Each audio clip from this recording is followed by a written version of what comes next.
नमस्कार दोस्तों, आज की हमारी कहानी है ठाकुर जी की मुस्कान। एक सासू माँ और बहू थी।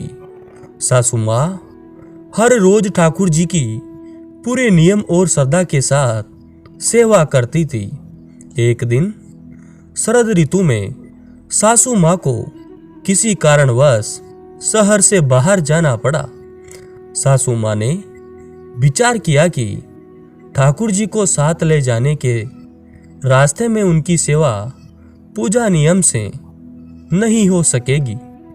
ठाकुर जी की सेवा का कार्य अब बहू को देना पड़ेगा, लेकिन बहू को तो कोई अक्ल है ही नहीं।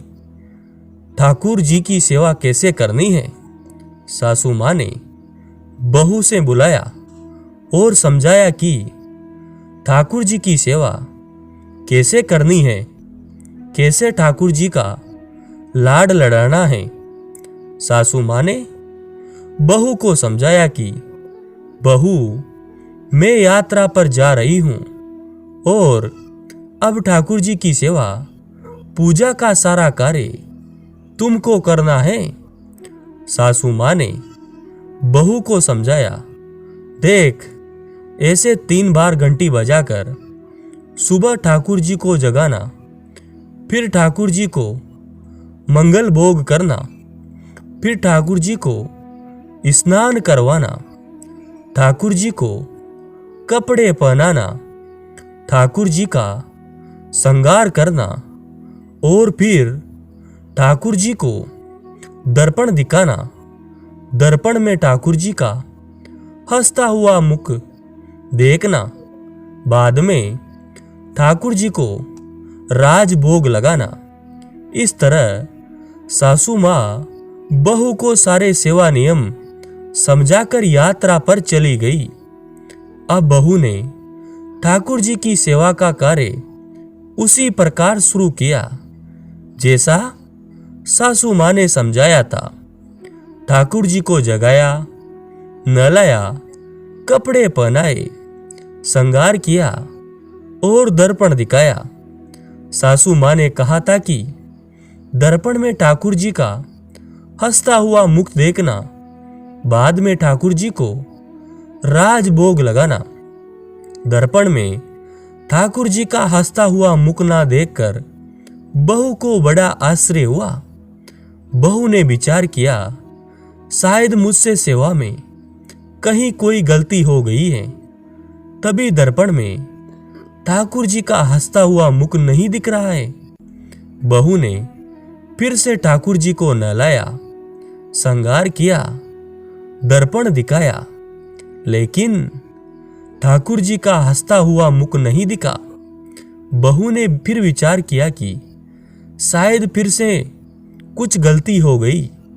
बहू ने फिर से ठाकुर जी को नहलाया, श्रृंगार किया, दर्पण दिखाया।